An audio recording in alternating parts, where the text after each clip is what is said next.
Hello, welcome and welcome back. This is Jacob, and today we are gonna be continuing, or rather finishing off, the Narration 42 be continued side story in Arknights, with its two final short stories titled Harmony in Difference and True Story. So, the Harmony in Difference story, I did say it on the last part that I wasn't 100% sure what this one is gonna be about. I did, however, speculate that it might be connected to the Siesta storyline, because the trailer did have two silhouettes in there, and I wasn't 100% sure who those two were. But yes, it is connected to Siesta and that very old storyline. But unlike the previous stories on this list that we went over, I did not do a narration yet for this one, so sadly no link in the description of the video this time for this one. But our second story for today, and final story, the true story, will be taking us back to Mansfield Prison and our good old buddy Jesselton and his little misadventures and then some. And yes, that story I did do a narration for last year. It was one of my actually original starting points for narrations on this channel, so I will leave a link in the description below, but don't expect too much of that. I honestly don't know how that will compare to today's stuff, but it's there. You can go back and listen to it if you want a refresher on that story, which is, by the way, quite an interesting story, because while it is pretty much a prison break story, it is very heavily connected, surprisingly, to the Rhine Lab side of things, and that might be paying a interesting, or rather, that might be an interesting refresher for the upcoming Dorothy's Vision story, which will happen, right? That will happen. That did not just disappear, right? It's not just me. I didn't just dream about that one, right? Anyway,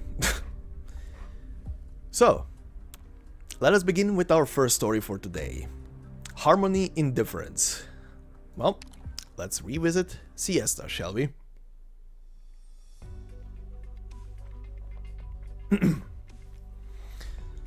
It's already 10:30 and you still want coffee. You still have time to worry about coffee. Move your ass away from the coffee maker and put it in front of your desk where it belongs. How are you doing with the revisions from the feedback we got last time? There's not much time left until the 3 o'clock meeting. I already updated the proposal. Here. The feedback from the last meeting was pretty clear. We basically got a few solutions handed right to us, and incorporating them was a simple matter. The speech is ready to go as well. There's not much time left. We've got 3 days until the weekend, and we need to have the proposal finalized by then, so the other departments have time to implement it.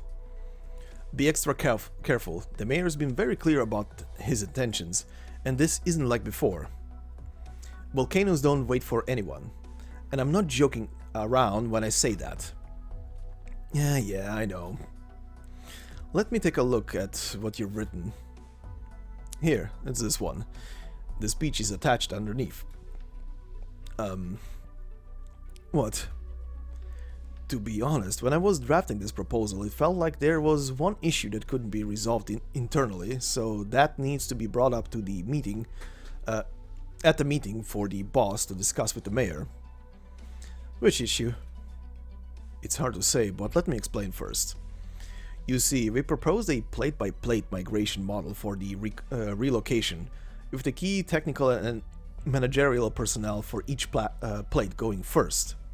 Their numbers are small enough for us to manage, and have already completed the move. Once they assume their posts in the core sector, we can start preparing to move the rest of the population. The fixed demand treats each plate as a unit, with each unit moving in sequence. However, all the proposals made so far fail to provide enough transportation capacity, even if we bring in external logistics companies. I see, so? Ideas on their own are worthless without plans. How are we going to deal with this issue?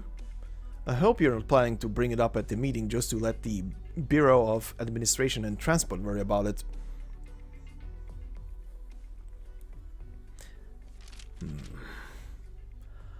A few logistics companies alone won't be able to provide the capacity we need. The professional transport management capacity of a cutting-edge logistics company. Hello? This is Siesta City Hall. Mayor Herman speaking. And by the way, I am considering, yes, this story is taking place in Siesta and everything. His name is German though, so I will be using the German pronunciation for Herman for his name. And I hope I'm fine with that, because I don't know, just my German roots speaking out of me, I guess. Anyway.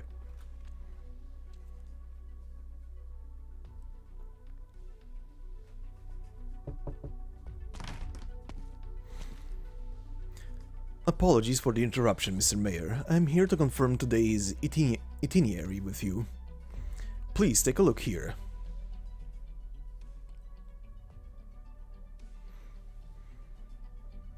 This portion of your schedule has been arranged beforehand. I need your input though, because I just received a phone call from one of our logistics partners who will arrive in Siesta around 1 p.m. Your original itinerary has a 3 p.m. meeting with various departments to discuss the relocation efforts. With so many departments each having their own schedule, delaying it isn't an option, and it is unlikely that it will be cancelled either. Shall I serve as your proxy at the meeting then? No. Come with me to meet our caller. Have another secretary start the meeting. Make sure he takes the minutes and have him turn them over to me after it's finished. Understood. Do we need to let the other departments know that we've been in talks with logistics partners? You can go ahead with that. But only mention that we may be cooperating with foreign logistics companies. If all goes well, we'll consider introducing a new logistics management model and bring that up to the meeting. Alright, I'll be going then.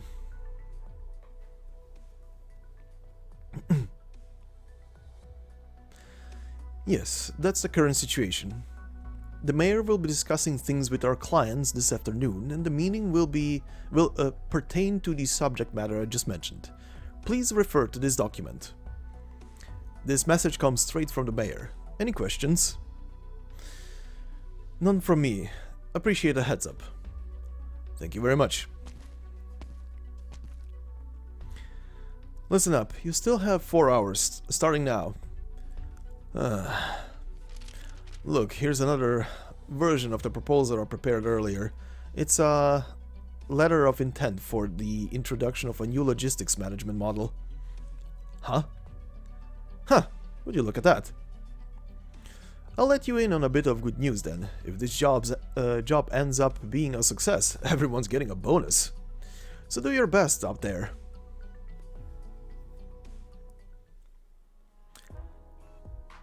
Meanwhile, at the 1 p.m. meeting... Hey, it's the boys! Hello,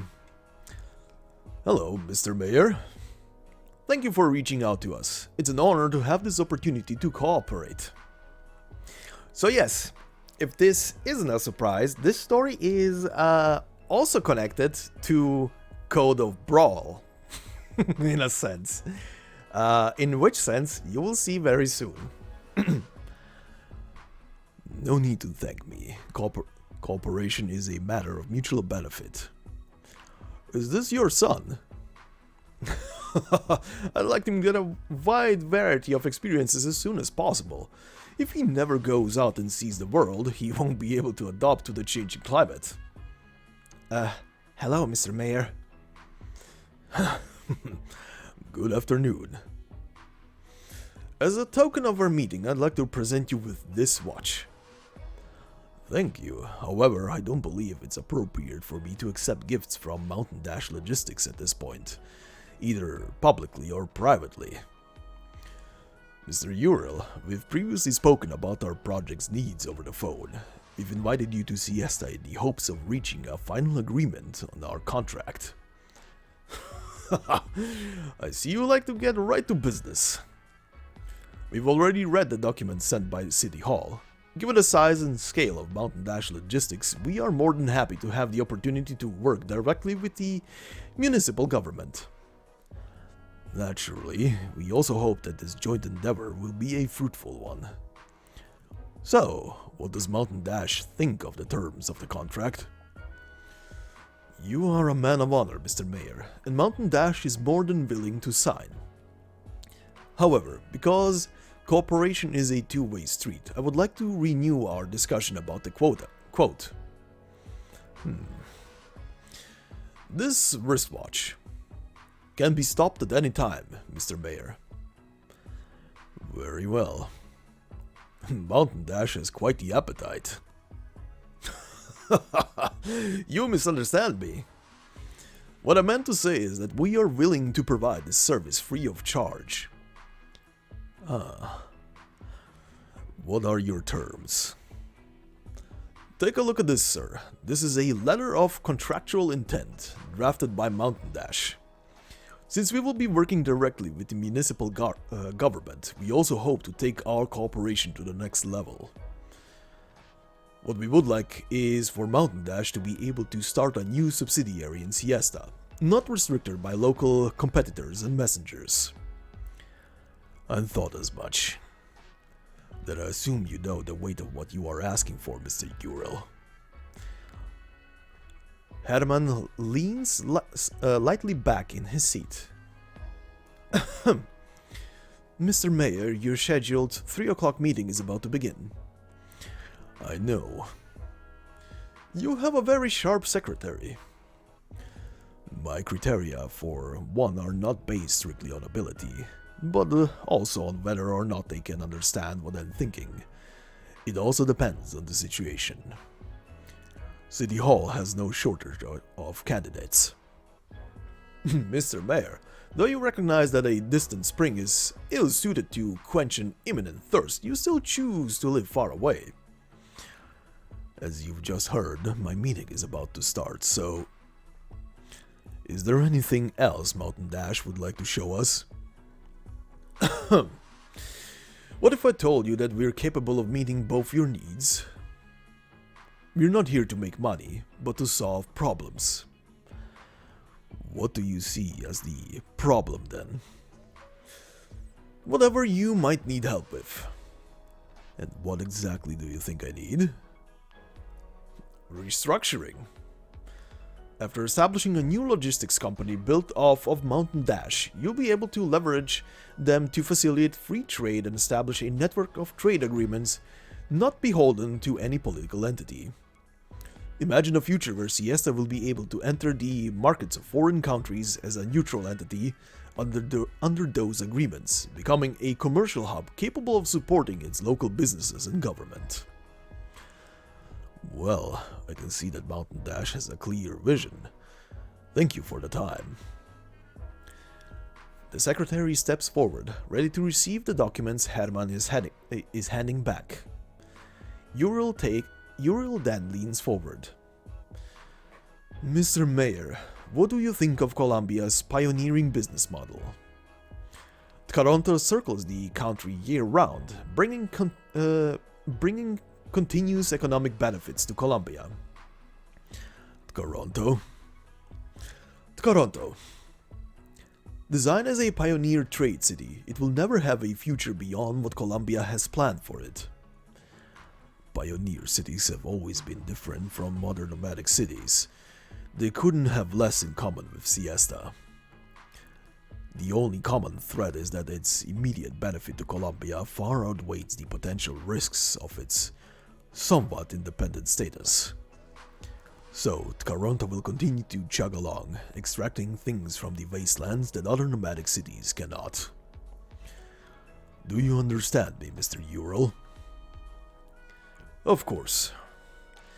Ultimately, you are the mayor of Siesta, and you have the final say.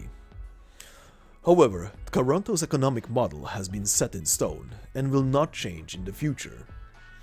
By contrast, siesta is now moving away from this beautiful beach. Who will have the final say when the water is no longer visible? As you know, Mr. Mayor, Great Yan is thousands of miles from here. Quite the journey even with modern transportation. Mountain Dash is but a private company in distant Lungmen, unable to do anything drastic. But since you extended your courtesy to us, we came. Take a look at this, if you please. Though we've always conducted business in and around Lungmen, our earnings can hardly be considered insignificant. From what I hear, that volcano is giving Siesta a hard time limit. The city could be gone before my kid here is old enough to start a family. Opportunities are scarce, and time waits for no man. So, that's why you brought a watch. Herman casts a glance at Bison, who is sitting farther back along the table. And what does your son think of this proposal? My son? Oh, me? Sorry, Mr. Mayor, I'm actually not involved in this. Don't worry, I'm just making small talk. So, to be clear, you want us to finish negotiating this contract by today? As the executive manager of Mountain Dash Logistics, this is my hope. I know. Though I may not be personally involved with this project, I do know that as logistics companies develop in the future, there will not be merely transporting goods and materials, but also facilitating the exchange of economies and cultures. We have both the vision and the capacity, and we will not fall short of your expectations. So, how about it, Mr. Mayor? I have a daughter who also thinks a great deal about siesta. Before she and my other daughter left the city, I promised her I'd work to create her ideal version of it. The nomadic city of Siesta. It will be a wonderful place. Huh. Thanks for all your hard work in making this contract possible. That said, the sun is about to set, and the view around this time is most spectacular. Shall we continue our discussion outside?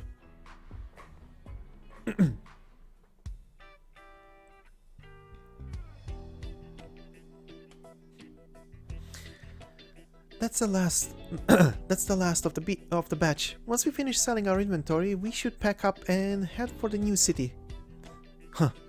The nostalgia's really starting to catch up with me. I grew up here since I was a little kid, and can recognize every grain of sand. I'll have to bring a bottle of it with me when I leave.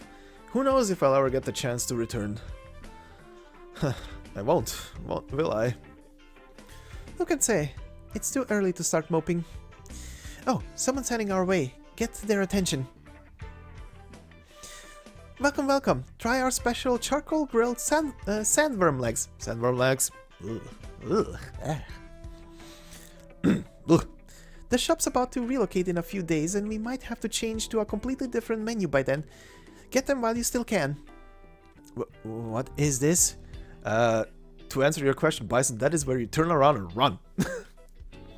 Sandworm legs? What are you freaking out over this time? I must say, the scenery isn't the only thing unique about Siesta. During the last Obsidian Festival, there was a young lady who sold this sort of barbecue. It became an instant hit, and now it's a popular local snack. Well, I'm glad that solidified itself into Siesta, I guess. Hold up, is that the mayor? Why are you asking me? You think I've met the mayor? Am I not meeting the exact same people as you every day? Should we? I think we just act normal. Would our wonderful visitors like to give it a try? I think we'll pass for now. I'm curious though, what is that facility over there that's been spinning around this whole time? Oh, that's the Burden Beast Carousel. It's another attraction that popped up during the Obsidian Festival. For whatever reason, a large number of people kept going to ride it every day. I see. Are you all tourists? Here, I'll give you a free sample. Give it a try. If you like the taste, take a few more with you. Oh, thank you. I guess I'll take another one then. Here's your money. So you're not just cute, but courteous too. Oh, thank you. Huh? You know I'm still here, right? Oh, she knows. She just saw a cutie.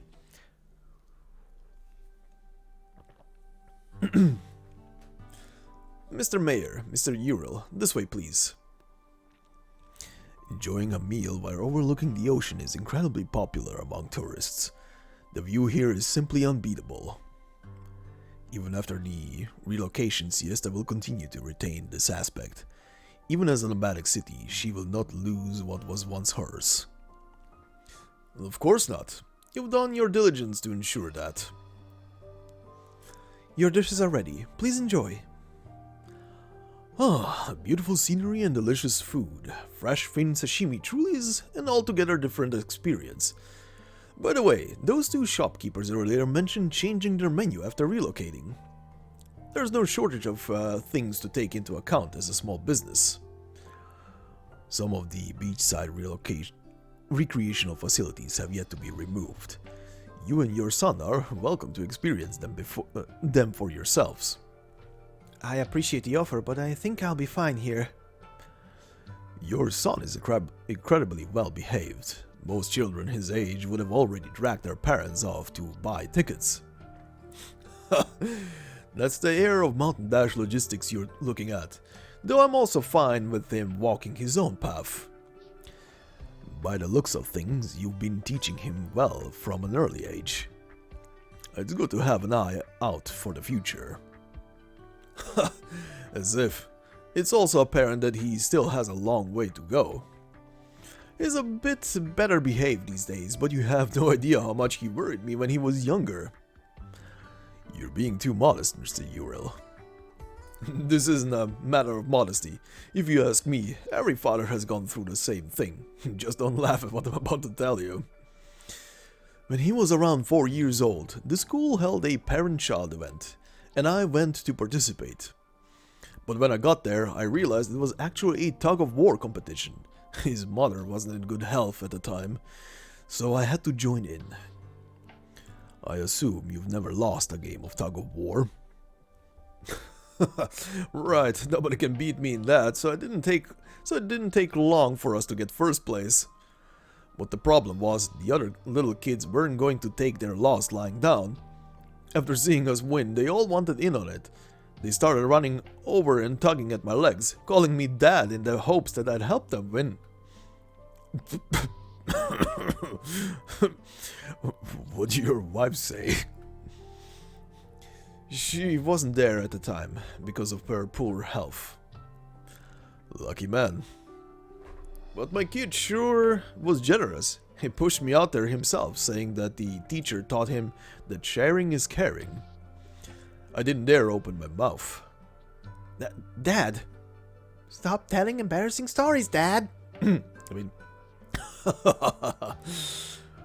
I believe you mentioned before that you do have daughters. That you have 2 daughters. 2 daughters. Herman leans lightly back in his seat. One of them puts my mind at ease, the other the furthest thing from it. Although I suppose I could also say that I don't have to worry about either of them.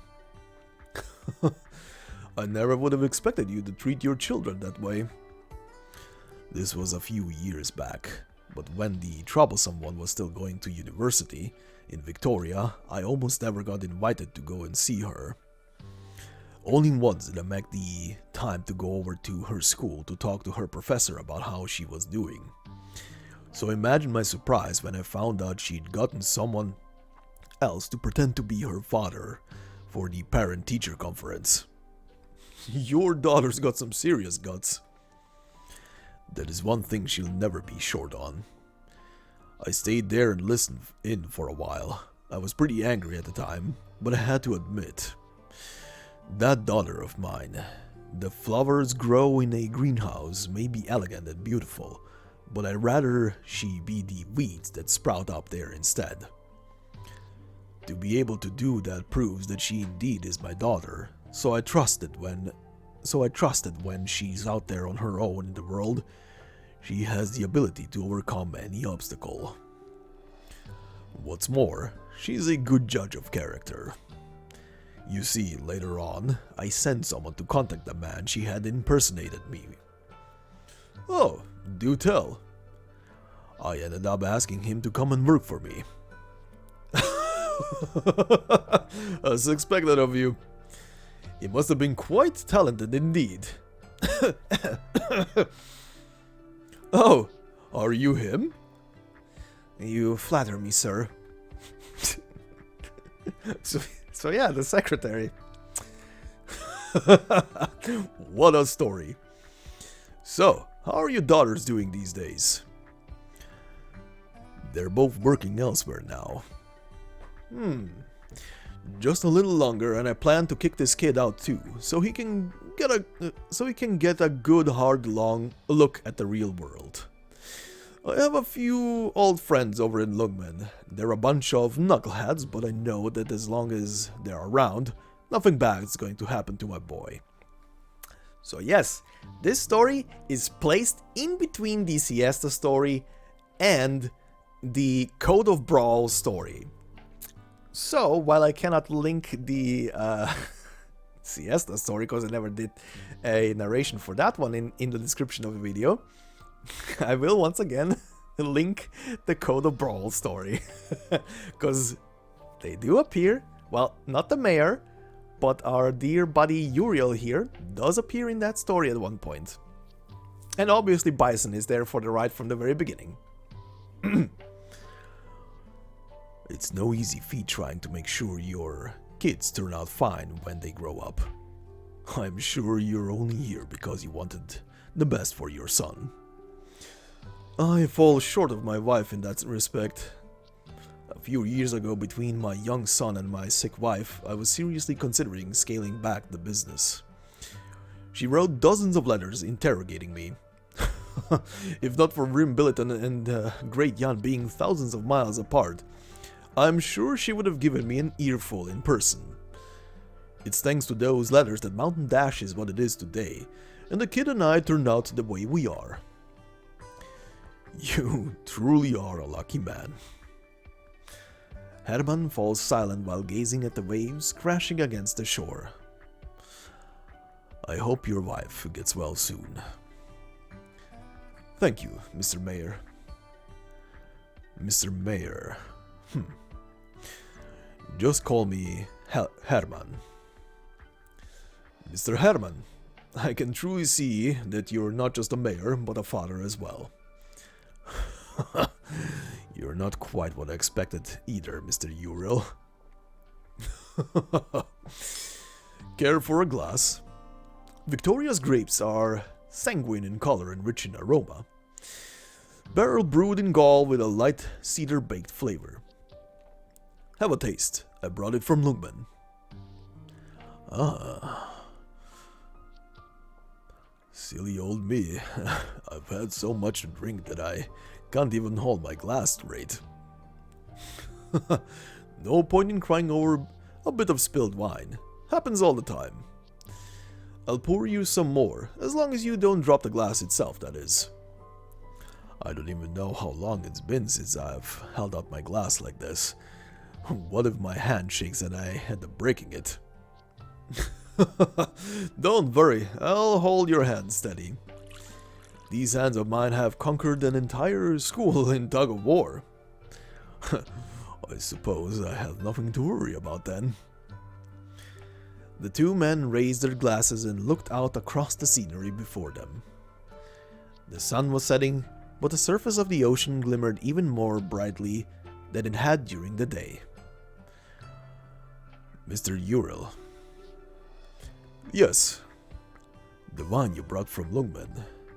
It's good stuff. It's not something that would normally make its way into Siesta, is it?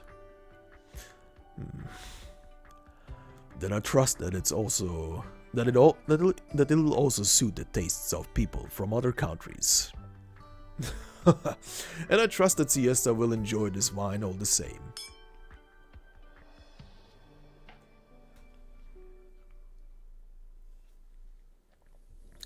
So there we go. That is our first of 2 stories for the day.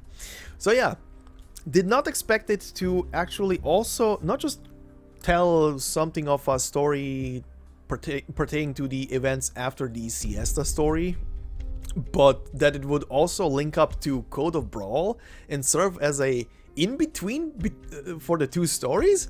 Well, that was a surprise. But yeah, anyway, Code of Brawl narration in the description of the video. But moving on to our second and final story for this event and this part. Titled True Story. Well, let's see what Jesselton is up to.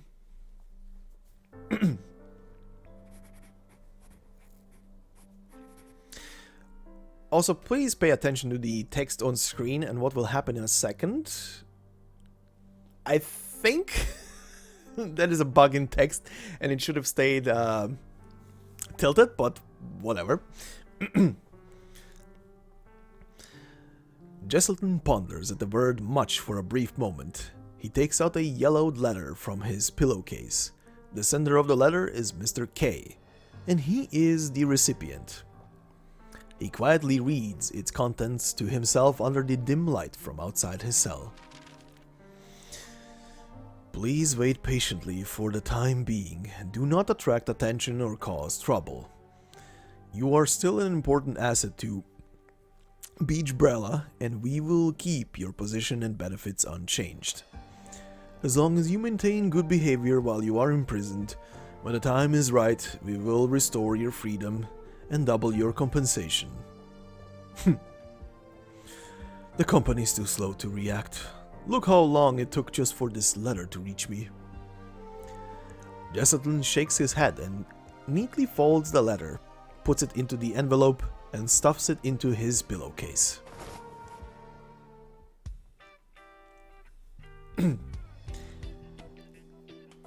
Also, just from a voice acting perspective, this story is just chock full of extras and just random people, so don't expect too much variety outside of Jesselton and one other person. Ugh. Anyway. You son of a bitch. That was such an intense dream and a single piss ended it. Yo, if it ain't Jesselton, up late writing letters again. You wrote one last week, and you're another one now. Who are you writing to anyway? None of your business. Come on, what's there to hide? Can't you show us what you're writing? Ask your folks for money. Threatening your wife to make sure she stays faithful? I made a bet with another guy today. 10 cigs on the line. Come on, just tell me what you're writing. If I win the smokes, I'll give you half. Sorry, but I have to ask you to please respect my privacy. Fine. You got your right to privacy, sure. You came in here dressed as a prison guard, ready to do some killing. And not only did you not actually kill anyone, you got locked up here. You might want to stop acting all haughty, like anyone's got any privacy here.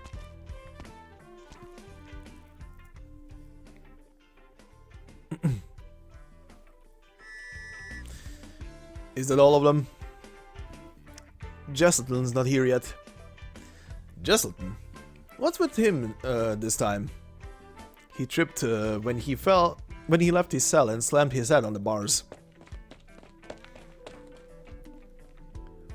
Sorry about that. I was in the infirmary. Infirmary? Must have been real bad, huh? Alright, tell me who tripped you. You're my co-worker and you've been behaving. I'll take it out on them for you. No one tripped me. I just got clumsy. Banged my own head. Really? Really? Then stop going to the infirmary every chance you get. Just about everyone here knows you're sturdier than a steel bar. Alright, all of you, get to work. Jesselton, Come with me, I have a special assignment for you. No thanks, I can do the same work as the other prisoners. Kenneth, with me. Here, take the bucket and some soap too. Now go and clean all the toilets in A-Zone. Alright, if that's the mission you had in mind for me. I don't see a brush though. What do you need a brush for? Mighty as you are, I bet you can make steel wool with your arts. Now go. And those bathrooms better be spotless when I check them, or you ain't getting dinner tonight. Jesselton takes a deep breath. As you wish, jailer. After all, you're the one with the power here and now. Damn, he got toilet duty and he's still acting like it's nothing.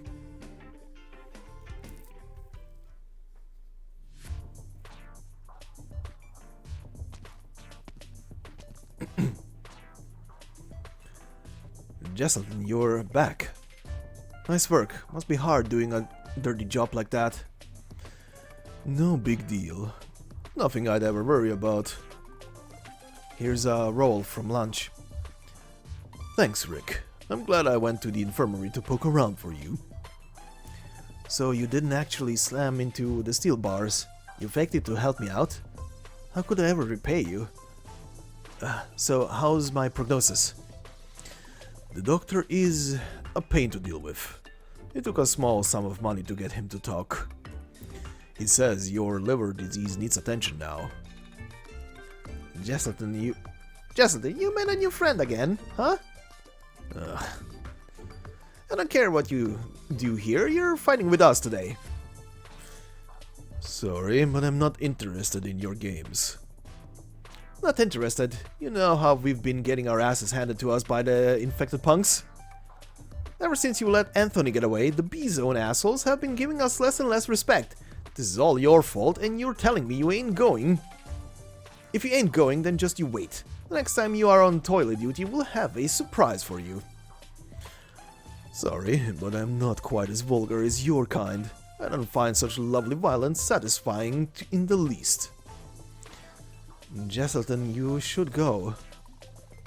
Hey, you! Rick, is it? You've been here for a couple of days, right?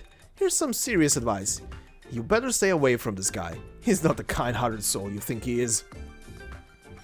What do you mean? Jesselton's helped me out a lot. Oh, and here I was actually trying to be nice. Jesselton, the rumble's happening real soon, and you better head over right now. If you're late, I'll give you a good beating myself. Jesselton just shrugs. If you want me there so badly, I'll go and take a look. Not just a look, you gotta... Whatever, I better see you there.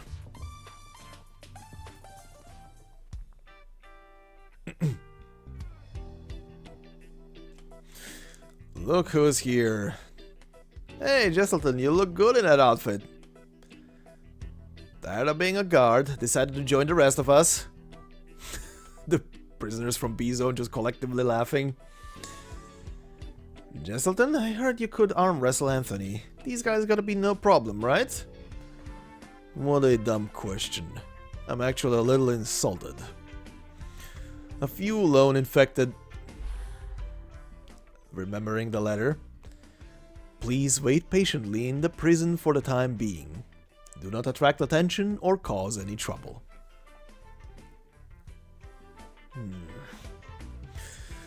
You heard him, you infected punks. Jesselton said a few infected can't take him.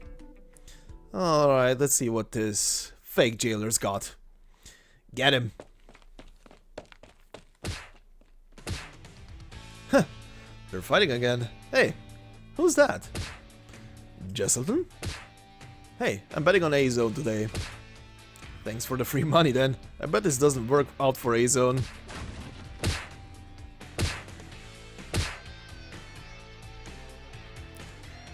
Jesselton, what are you standing there for like a bump on a log? Get him! Jesselton, you...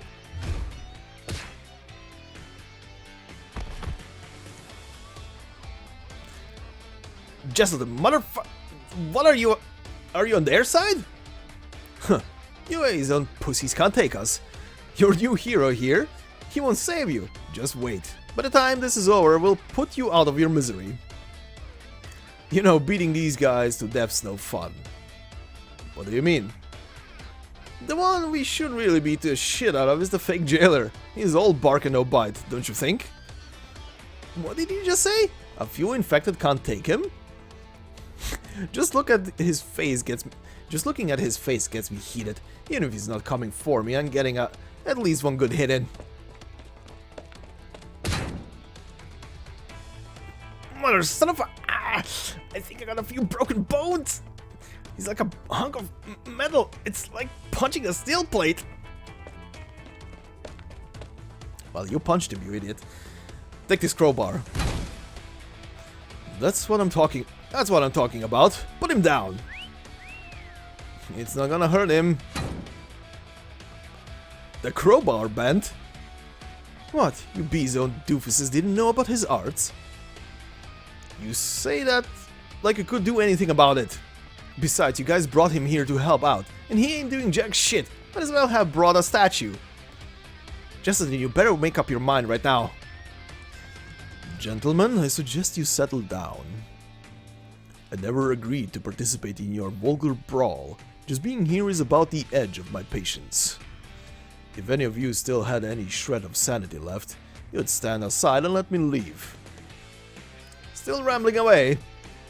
We brought you here to help out with the rumble, not watch from the sidelines. I get it. You can't forget the old days when you were still a jailer. You came to reminisce, huh? Take this! Oh, my wrist! Gentlemen, I'm afraid I've had it with this charade. Not that you were in great shape to begin with, but the more you strike me, the more you are going to hurt yourselves. Besides, I'm afraid I don't have much of an appreciation for the joys of a brawl. It's sad enough that you're prisoners, but to miss out on the most fundamental elements of taste.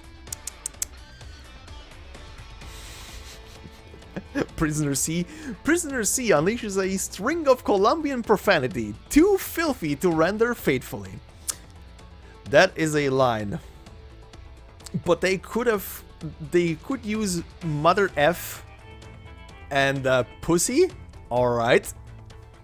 How much of a profanity is this? Anyway. Come on, boys. All of us on him. Let's see how long he lasts.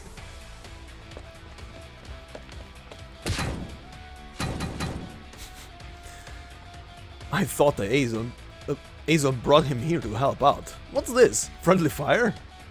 Looks like it. If we weren't in the cells, I would totally go downstairs to get me a tub of popcorn.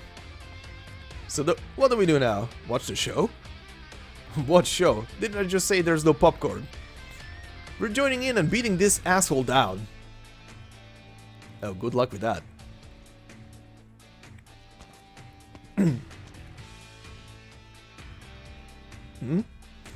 You aren't here to fight. What are you doing here? I'm grabbing a little something. Spice things up for everyone, you know? What something? Prisoner C whispering. Alright, go. Make sure you come back or I'll personally skin you alive. And remember what you said. If you bring anything else, I'll make sure you never tell anyone. You never tell another lie ever. Got it. What did he say? Don't worry about it. Just watch the show. Honestly, it's getting boring. This Jesselton's a real tough cookie. He hasn't taken a scratch, while the others got all their hacksaws and whatnot broken.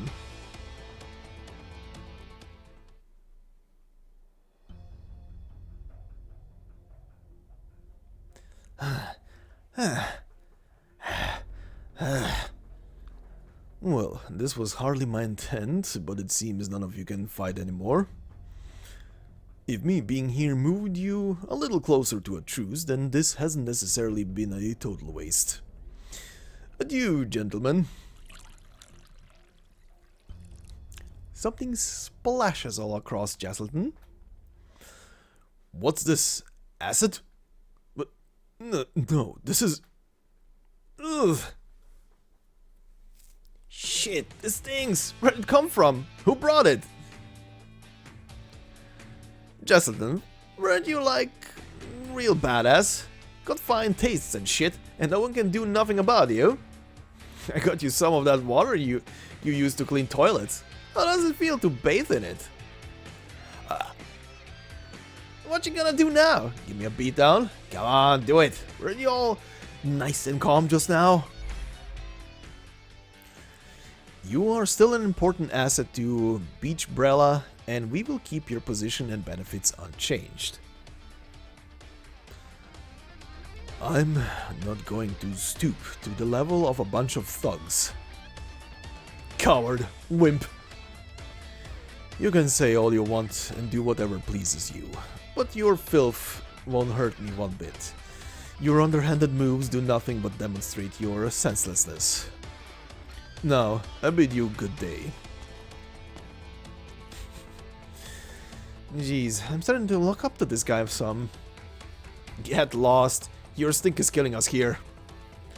Go back to your cell and cry, and remember to change your clothes before you get back into your bunk if you don't want your sheets to stink too. The prisoners collectively laughing. So, how's that? What do you think? I gotta give that kid from B-Zone an extra portion for his meal. Wait, what do we do about our bet? I win, obviously. What are you talking about? Don't you remember what I said? I bet he wouldn't work out for A-Zone. You fancy tongue cheat.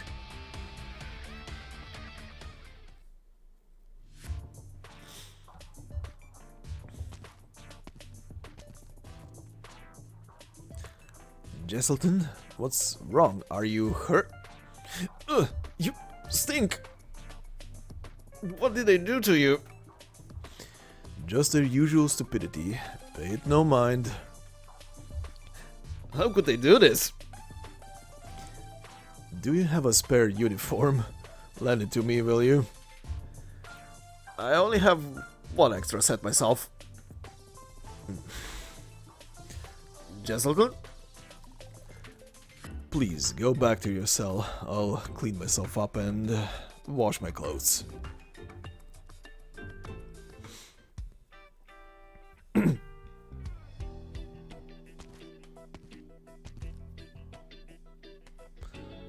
You're here. Your clothes are wet. Sorry, I shouldn't have been so stingy. Here, I brought you an extra set. Jesselton just talking to himself. How naively sympathetic. I can't wait to see his reaction after he reads this letter. He's already thankful enough. Now I just need a little spark to ignite his hatred. How lucky I am to have such recreation during my brief incarceration. Jesselton, what's the matter? Are you alright? Oh, nothing. Don't worry. Let's talk about you instead. The report said that your liver problems were caused by your alcoholism, and even though you haven't drunk since coming here, the chemical products you come into contact with during work can still cause damage to your body. The doctor told me himself that your outlook isn't good if this keeps up. Good Lord, my wife, my kids, they're only 7 and 8. I'm sorry I'm putting them through all this. Speaking of which, not only did the doctor show me your physical, he also gave me the letter your wife sent you. A letter? From Patty? Why would he have it? The doctor said it's only out of concern for your health. He doesn't want you to get too agitated. But now that he has told me about your situation, there isn't really a point to hiding it from you anymore. Thank goodness, Patty's still writing me.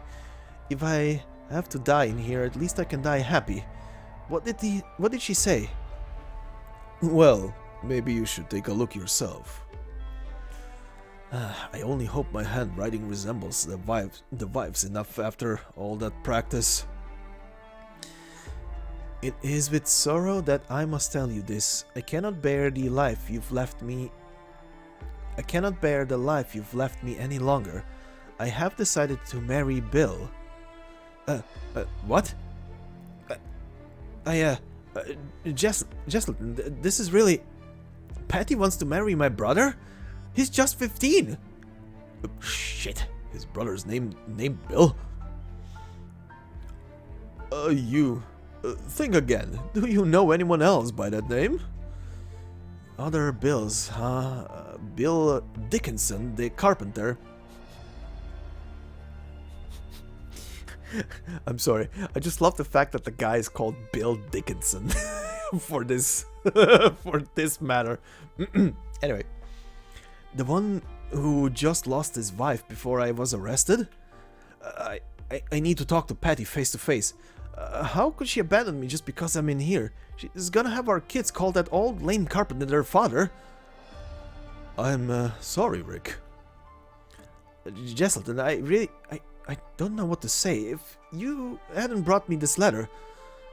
Rick, it's not yet time to thank me. What do you mean? We both know that money and power rule Columbia. Think about it. Why did Patty elope with the carpenter? All for money? You were sent to prison, and you became a burden. That's why she decided to marry a lame old man instead of staying with you, the one she loves. If you want revenge. Revenge? No, I was just going to ask Patty face to face. What happens then? Will you let her go? And even if you let her marry Bill, will you just abandon your children like that? You thought Patty loved you, and you love her, but how much is love worth here in Columbia? Patty betrayed you, and she will even teach your children to betray their own father. Is there really not the tiniest bit of hatred in you? Jesselton, please, stop it. How naive can this man be? Looks like I'll have to get straight to the point. It'll be okay. Even if I told him I'm getting out soon, he wouldn't be envious, only jealous. Right now, we only have one choice, and that is to seize wealth and power for ourselves. Wealth and power? How will those help me get my children back? If you had money to make bail, you could leave this place on parole and take your children back from Patty. If I had money, I wouldn't have been set up in the first place. Then there is only power left. Truth be told, I have some connections both inside and outside of the prison. I have some friends I can count on, and they will come to get me soon. Really? Of course. After years of hard work, I've managed to earn myself a tiny bit of influence too. The only reason I'm trapped here in this prison is because of an unfortunate accident and a minor delay. This is only a brief interlude. Wow. Jesselton, thank you. Thanks for talking to me and picking me up when I've hit rock bottom. Have more confidence in yourself, Rick. As long as you can make yourself useful enough, or someone is willing to give you a hand, you will never hit rock bottom in Columbia. And it's no exaggeration to say that I'm the former and you're the latter. The latter, someone's willing to give me a hand. You're going to help me even more? Certainly. I'm going to introduce some of my connections to you so that you can perhaps get a conversation going with the man up top. And when the time comes... Rick. Rick Gray. Yes, here. Out. Someone's looking for you. Alright. Get moving. You hit dogshit jackpot this time. Your family's raised enough money for bail. Now hurry up and get your parole paperwork done. My god, who raised the money for me? My old man? Can the questions. Do you want out or not? Please tell me, who paid my bail? Enough blabbering, it's a Patty. Same last name as yours. You satisfied? Now get a move on. Patty? Hey, my old co-worker buddy, we meet again. How could a poor bastard like this afford bail? Could it be that you... No, impossible. Don't look at me. Like I'm gonna blow money on a prisoner. Still, you better not assume we don't know your tricks. Your habit of making friends. Even the warden knows about it now. He had me come and keep an eye on you. Make sure you don't get any funny ideas. So it was you after all? Don't get the wrong idea. Luck's actually on his side. His wife apparently sold their house or something and scrapped enough together to make bail. That's all. And if you have to say we pulled any tricks, all we did was take our time with the paperwork and cause a little extra delay. Delay? We knew a week ago that his wife had the bail money. Just thinking about how you spent the whole week running all over the place to spend the little cash you had to pull strings. So how many pennies are left in your pockets? A tint of ferocity emerges on Jesselton's eyes. As long as you maintain good behavior while you are imprisoned, when the time is right, we will restore your freedom and double your compensation. Black substance starts to solidify on his arm. Well, shit, you're getting serious. And then recedes. Of course not. Only fools resort to violence to vent their anger. That's too bad. After Anthony got away, the bosses gave us these high voltage tasers. Here I was hoping to try and mine it out. You might want to try it on someone else. We won't be seeing each other much longer, my dear vulgar jailer. What now? Someone's going to post your bail? Bail, of course. Well, that's just rich. If someone was going to bail you out, how it's Rick pack... if someone was going to bail you out, how it's Rick packing up instead of you? How shallow. Do you think those who truly possess wealth and power would spend it pulling someone out of prison? Huh, look at you talk. I'm merely stating the facts. Well, I hope someone comes and gets you soon then, and not the kind that pays your way out. But for now, you're still an inmate at Mansfield State Prison. Got it? Then take this bucket and soap. You still have C-Zone's toilets to clean.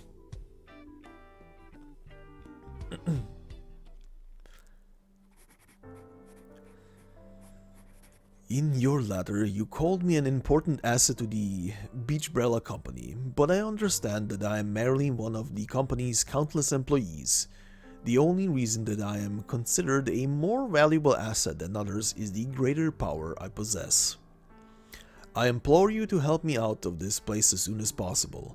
Prolonged incarceration will cost me the edge I had. The value that I would provide you would be diminished. Your loyal... Jesselton stops at his signature. He grips his pen with force and grits his teeth, crossing out his original signature. Your humblest servant, Jesselton Williams. This will do.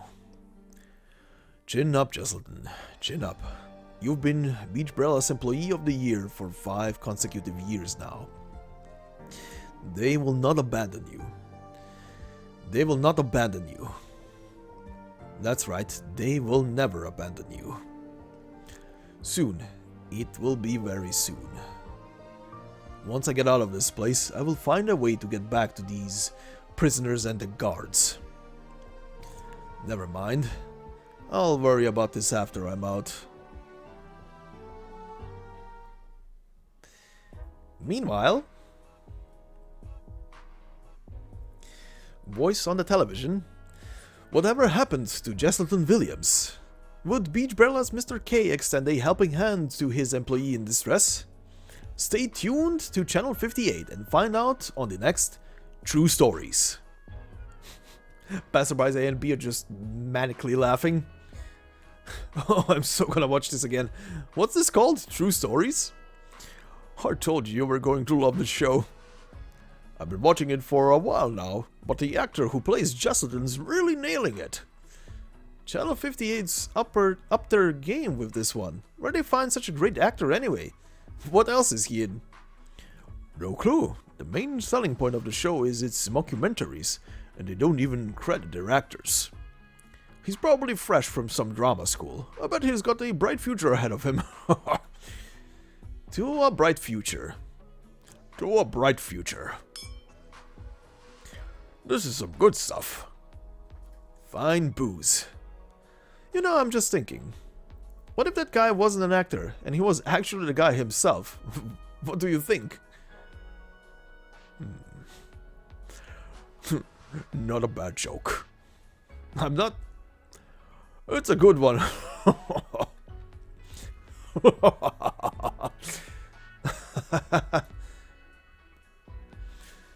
Music on the telly? True Stories is a work of fiction. Any resemblance to actual events is entirely coincidental. See you next week.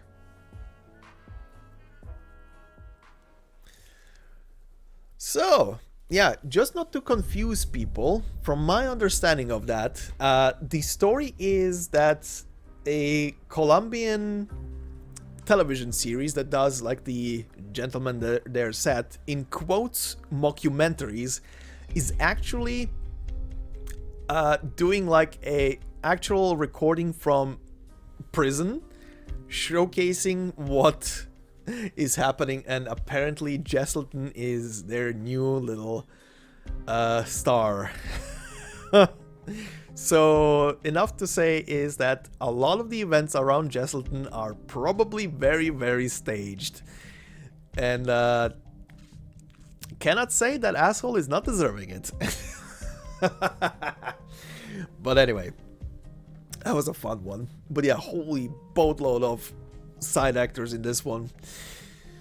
But yeah, anyway, when it comes to this event, what can I say? This was kind of fun. This was very fun reading all of these little stories that are both expanding on and giving a bit more fleshed out characteristics to and personality to characters that we've already seen in some of the older side stories. But yeah, in general, I liked pretty much all of them.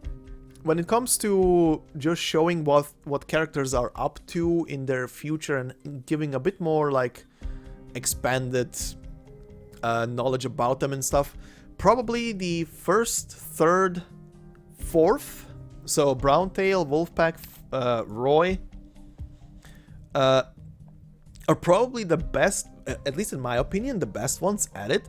True Story was funny when you get to the end and realize that they're pretty much staging everything for Jesselton. But the first, third, and fourth story are pretty nice to see what is happening to certain characters in the post of their original story. Seeing that the Browntails are slowly making a name for themselves, and just knowing that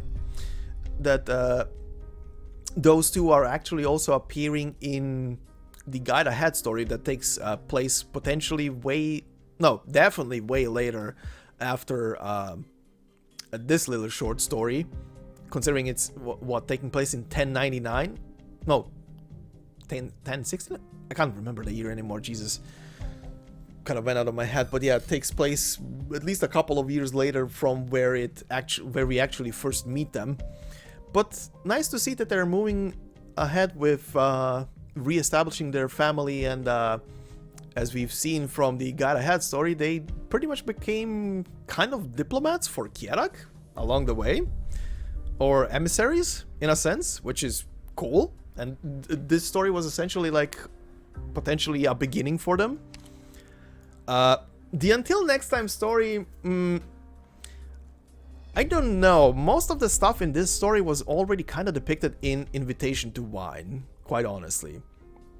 It was nice to see all of the characters once more, pretty much literally all of them. Probably the most interesting part out of this story is that, what was his name? Because I completely forgot his name. Oh yeah, Zuo Lee. Right. It was nice to see that Zuo Lee, that his family and Lazy's family are apparently good buddies. And she is pretty much making him, considering that she probably grew up alongside him, makes him call her auntie. That's kind of funny. But yeah, that was very interesting. But in general, the rest is already kind of depicted already through, or rather, yeah, throughout Invitation to Wine. Plus, I think some of it was also covered. Yeah, some of it was definitely also covered in a couple of the operator records that were stemming from that event. So this kind of expands a tiny bit more on stuff that was already kind of shown. So I guess it's okay.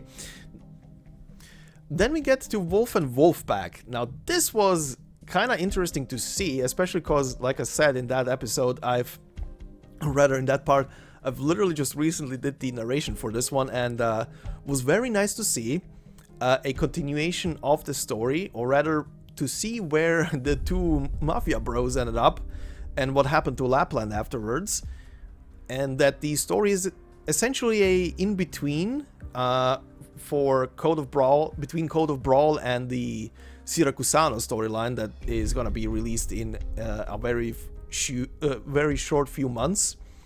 So that was nice. Farewell Roy. Now, this one does, I think this one literally picked up where one of the epilogues of the story ended up with. The epilogue of, I think it's the, yeah, I think it's literally in the epilogue of the Blood Knight, where you get to see him moving to the countryside, essentially. I think in the last scene of that epilogue is where, if I remember right, that is where Roy appears for a brief moment, and we pretty much in this story then get to see what happens afterwards. And like I said in that narration yesterday, it will be interesting to see if Roy and Monique will appear at any given point in the future in some side story, considering they are now differently named and are Joelle and Donna. So we'll see about that. Harmony and Difference was probably the biggest surprise story for me in this one, considering I couldn't fully point out at what it's gonna entail at first, and then seeing that it's not just covering the covering Siesta's story after the events of that side story, but also links up to Code of Brawl was a pretty good surprise there. So yeah, that one actually surprised me. It was actually cool to see this interaction, and apparently Siesta moving to become a proper nomadic city, from the looks of it, is also very nice. So the future for that city is set in stone at this point, I guess. Will be also interesting to see if that gets ever covered again in the future, in like similar to maybe Guide Ahead and a future a future beach episode side story, because they like doing those at least once per year. But yeah, and like I said, True Story was kind of funny when you get to its end and you see that Jesselton is getting his comeuppance, essentially, for all the bullshit he pulled during the Mansfield Break prison side story. But yeah, like I said as well during the video, during the beginning of the video, links for Mansfield will be in the description of the video, of this video, and yeah, this is pretty much it.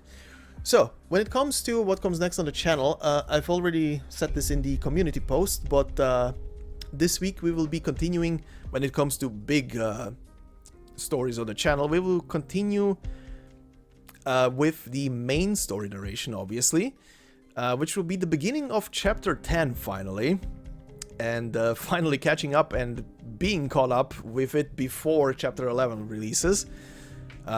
really looking forward to post those narrations.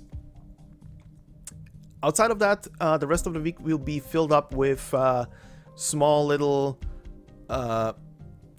stuff like continuing the narration for the operator files that I haven't done in a while because of time constraints, essentially. Plus, maybe probably one at least module short story that I'm already looking at to open and read what it's about. Which one it is, you will see when it gets posted on the channel. And next week we are probably gonna be getting the next side event somewhere around the beginning of the week, which, if the data mine is correct, should be the Docilis rerun. So expect to see a narration for Docilis when the time comes. But yeah, outside of that, all I can say about this event in conclusion is these were very fun stories. Some with more developments than others, but still very fun to see all of these NPCs that we have met through the events of the game so far, and what their lives are becoming in their futures. But anyway, I hope you have enjoyed these narrations for this mini event. I sure as hell had fun with this one. And all I can say is I hope you have a fantastic day wherever you are. Like I said in the part yesterday, this week will be also very busy for me, considering some big games are gonna be dropping literally tomorrow after this part goes up, with like a Dragon Ishin and Redemption Reapers the day afterwards. So if you want to check out those games and see me play through those, I'll be doing that live on Twitch coming tomorrow, tomorrow evening, Central European time. And you can find the link for the Twitch thing in the description as well at the very bottom. So I hope to see you there maybe. But anyway, like I said, I hope you have a fantastic day wherever you are, and I will see you in the next video. Until then, bye bye.